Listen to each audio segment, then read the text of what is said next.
وعلیکم السلام ورحمۃ اللہ وبرکاتہ۔ آپ نے فقہ حنفیہ کے فتاوی ہندیہ کا ایک حوالہ بھیج کر پوچھا کہ بعض غیر مقلدین فقہ حنفیہ پر اعتراض کرتے ہیں کہ اس میں لکھا ہے کہ اگر کسی نے کرایہ پر کسی عورت کو لے کر زنا کیا ہے تو اس پر حد نہیں ہے، اور لہذا فقہ حنفیہ نعوذ باللہ زنا کی دروازے کھول رہی ہے اور اجازت دے رہی ہے۔ لا حول ولا قوت الا باللہ، یہ فقط بہتان کے سوا کچھ نہیں ہے۔ فقہ حنفیہ کا پہلے تو یہ حوالہ دیکھ لیجئے اٹھا کر، اور پھر آپ حد کی تعریف سمجھیے۔ حد کسے کہتے ہیں؟ شادی شدہ کو قتل کر دینا، پتھر مار مار کے سنگسار کر دینا، اور غیر شادی شدہ کو جو ہے کوڑوں کی سزا لگانا۔ یہ جو ہے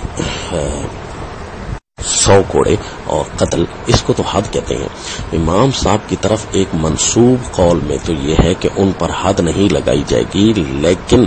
حد سے جو نیچے کام ہوتا ہے صاف اگلی عبارت میں لکھا ہے کہ ان کو خوب سزا دی جائے گی، ان کو گرفتار تک بھی کیا جائے گا۔ لیکن یہ بھی صرف امام صاحب کی طرف ایک منسوب، امام اعظم ابو حنیفہ رحمہ اللہ علیہ کی طرف منسوب ایک قول ہے، لیکن ان کے جو تلامذہ ہیں حضرت امام یوسف اور امام محمد رحمہ اللہ، وہ تو صاف فرما رہے ہیں کہ حد لگائی جائے گی، یعنی اگر قتل کرنا ہے شادی شدہ ہیں تو ان کو قتل کر دیا جائے گا، اور اگر غیر شادی شدہ ہیں تو انہیں 100 کوڑوں کی سزا لگائی جائے گی، حد باقاعدہ لگائی جائے گی۔ اور بلکہ فقہ حنفیہ کے تو یہ متفقہ اور مفتہ بہ، یعنی جس پر فتویٰ دیا جاتا ہے، وہ تو یہی قول صاف لکھا ہے، فتاوی شامی اٹھا کر دیکھ لیجئے، باقاعدہ اسی بات کی تشریح اور تفسیر ہے کہ اس کے اوپر باقاعدہ طور پر حد لگائی جائے گی۔ اور امام صاحب کی طرف جو منسوب قول ہے اس کی فقط یہی کچھ ہے کہ اس پر حد تو نہیں لگائی جائے گی، لیکن حد سے نیچے اسی فتاوی ہندیہ کو اٹھا کر دیکھ لیجئے، صاف الفاظ میں لکھا ہے کہ اس کو سزا بھی دی جائے گی سخت ترین، گرفتار تک کیا جائے گا، اور ان کی توبہ کرنے تک ان کو رہائی بھی نہیں دی جائے گی۔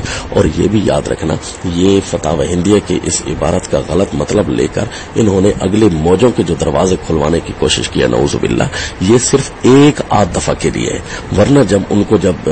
فرض کرو امام صاحب کے قول پر بھی اگر کوئی فتویٰ دیتا ہوتا تو وہ بھی صرف ایک دفعہ کے لیے اس کی گنجائش تھی کہ اس کو قتل نہیں کیا جاتا، باقی اس کو سزا تو دی جانی تھی۔ لیکن اگر دوبارہ یہ کرتا ہے پھر تو اس کو چونکہ مسئلے کا پتہ ہو گیا ہے، پھر تو شبہ بھی ختم ہو گیا، پھر تو کنفرم حد لگے گی۔ تو یہ آگے دروازے کھولنا یہ بھی نہیں ہے، اور فقہ حنفیہ کا مفتہ قول بھی نہیں ہے کہ اس کو جو ہے نا حد نہ لگائی جائے، اور یہ بھی نہیں ہے کہ ان کو ویسے چھوڑ دیا جائے، بلکہ باقاعدہ فقہ کا تو کسی بھی قول پر فتویٰ لیا جائے، امام صاحب کے قول پر یا صاحبین کے قول پر، جن امام اعظم امام محمد اور امام ابو یوسف فرماتے ہیں، وہ بھی کہتے ہیں کہ حد تو لگائی جائے گی، لیکن امام صاحب کے قول پر سزا تو سخت ترین دی جائے گی۔